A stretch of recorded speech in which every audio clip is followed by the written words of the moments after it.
ఈ మనుషుల విషయమై మీరేమి చేయబోతున్నారో జాగ్రత్త సుమండి అన్నాడు. ఏమన్నాడు? ఈ మనుషుల గురించి మీరు ఏం చేయబోతున్నారో, ఏం చేయాలనుకుంటున్నారో జాగ్రత్త సుమ అని చెప్పి అంటున్నాడు. జరిగిన గతాన్ని చెప్తామని బాబు, జరిగిన గతాన్ని చెప్తా వస్తా ఉన్నాడు. ఏమని చెప్తున్నాడంటే, ఈ దినములకు మునుపు, అంటే ఈ దినాలు జరగక మునుపు అక్కడ దూద అనే ఒకడున్నాడు. అక్కడ ఎవరున్నాడండి?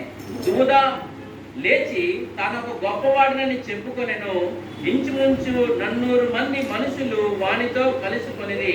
వాడు చంపబడెను. వారికి లోబడిన వారందరూ చెదిరి వ్యర్థులైరి. గతంలో మనం చేస్తే దూద తయారైన తర్వాత వాడు చంపబడ్డాడు. చంపబడిన తర్వాత వీళ్ళందరూ కూడా వ్యర్థులైపోయారు అని చెప్పుకుని వచ్చాడు. తర్వాత 37 అంటున్నాడు, వానికి తరువాత జనసంఖ్య దినములలో, జనసంఖ్య ఎప్పుడు రాశారు? ఆ దినములలో సర్వలోకమునకు ప్రజాసంఖ్య రాయవలనని కైసరు అగస్తు వలన ఆజ్ఞాయను. చాలండి. ఇప్పుడు చూడే వచ్చినాన్ని గమాలియేలు గుర్తు చేస్తా ఉన్నాడు. ఎవరు గుర్తు చేస్తున్నారు? గమాలియేలు ఆ విషయాన్ని గుర్తు చేస్తున్నాడు 37లో.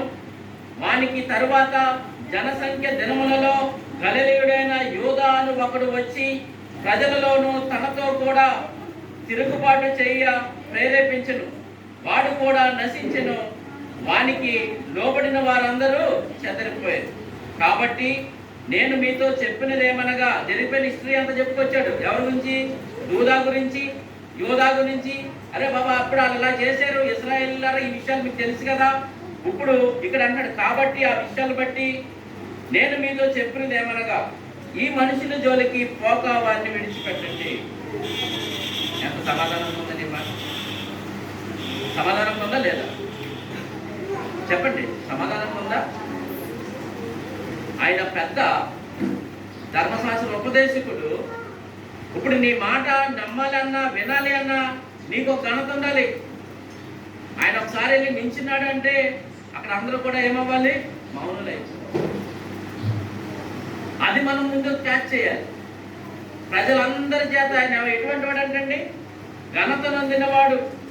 ప్రజలందరి వలన ఘనత నొందినవాడు. ఆయన లేచి చెప్పిన తర్వాత అన్నాడు, ఆయన ఏమన్నాడంటే, కాబట్టి నేను మీతో చెప్పినది ఏమనగా, ఈ మనుషుల జోలికి పోక వారిని విడిచిపెట్టండి. ఈ ఆలోచన అయినను ఈ కార్యమైనను మనుషుల వలన కలిగినది ఆయన, అది వ్యర్థమగును. ఇది మనుషుల వల్ల జరిగితే అదేమవుతుంది? అది వ్యర్థమైపోతుంది. ఒకవేళ దేవుడి వల్ల జరిగితే అదేమవుతుంది? చూడండి, ఇంకో మాట రాశారు చూడండి. దేవుడి వల్ల కలిగినది ఆయన, మీరు వారిని వ్యర్థము చేయలేదు. మీరు వారిని చంపారు అనుకుంటున్నారు. మీరు చంపొద్దు, వారిని విడిచిపెట్టి. ఇది వాళ్ళు చేసింది, అది వాళ్ళ వల్ల జరిగితే అదేమవుతుంది అంటే చెప్పాడు ఆయన.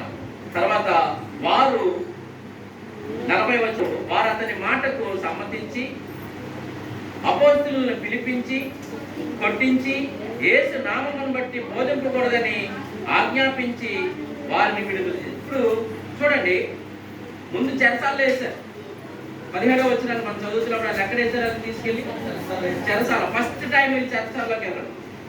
యేసు ప్రభువు లేకుండా అపోస్తలుని మొదటిసారిగా చెరసాల్లో వేయడం అదే ఫస్ట్ చెరసాల అనుభవం అయింది.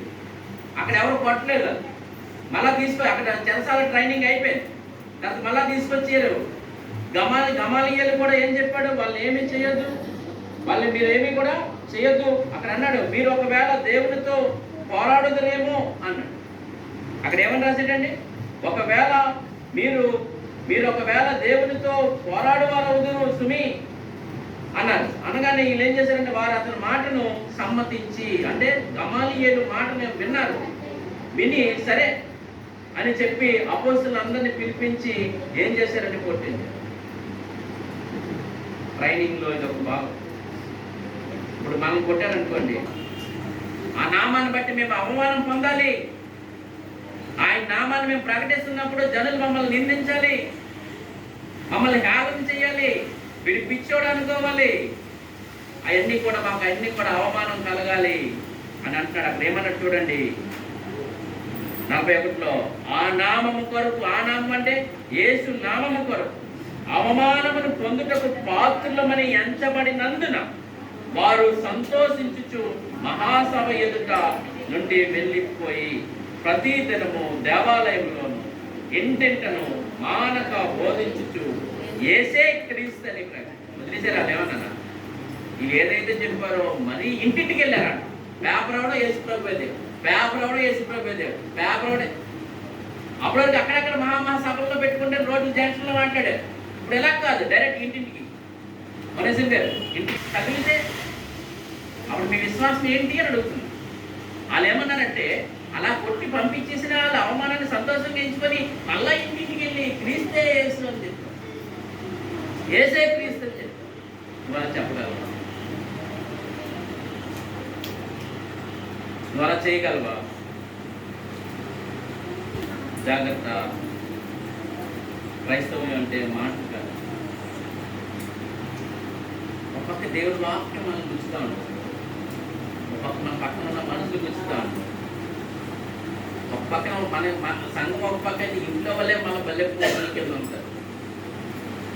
చాలా రకరకాలైన శోధనలు మధ్యన నిలబడాలి. అలా నిలబడే రోజునే మనం ఇక్కడ నిలబడాలంటే, అక్కడ పరలోకం కావాలి అంటే మనం ఇక్కడ నిలబడడం చాలా అవసరం. పరలోకం కావాలనుకున్న వాళ్ళందరూ సేఫ్ జోన్లో ఉండి నాకు పరలోకం అంటే రాదండి, నాకు 1 కోటి రూపాయలు కావాలనుకున్నాను కూర్చోవాలి. నువ్వు 4 అంతస్తుల్లో ఉన్నా మనం ఏం చేయాలి? దేవుడి వాక్యమే. నువ్వు అంటుంటున్నా ఏం చేస్తున్నా నీకేం కనిపించాలంటే దేవుని వాక్యమే కనబడ. ఇలాగ ఇంత కష్టపడ్డా దేనికి తెలుసా? నీకు నాకు ఏం కావాలంటే ధైర్యం రావాలి. నా ముందు వాళ్ళు ఇంకెలాగే చేశాను, ఇంకా నేను గొప్పగా చేయాలి. వాళ్ళు వద్దురా బాబు అంటే మళ్ళీ ఇంటింటికి వెళ్ళి ఇచ్చారు. నాకు అది పట్టుకుంది. ఇంటింటికి వెళ్ళి క్రీస్తే యేసు అని నీలో అటువంటి ఆలోచన.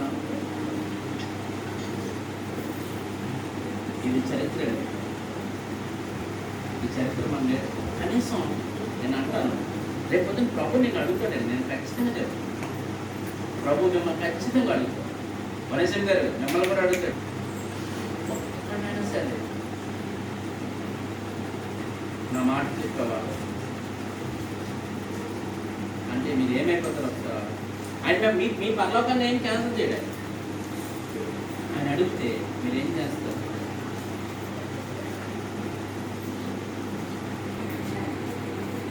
ఆయన వస్తాడు. పరలోకం అంటే ఎక్కడా లేదు. ఆయన రావడం, మనం వెళ్ళడం, అదే పరలోకం. చనిపోయిన అందరూ తిరిగి లేస్తారు, అక్కడికి వెళ్తారు. బతుకున్న మనం అక్కడికి వెళ్తాం.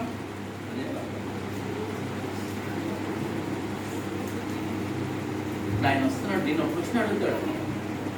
ఇన్ని సంవత్సరాల నుంచి రక్షించబడ్డావు కదా, ఏది నీ సమాధానం ఎక్కడుంది? నువ్వు ఈ ఒక్కరిని రక్షించుకున్నావా?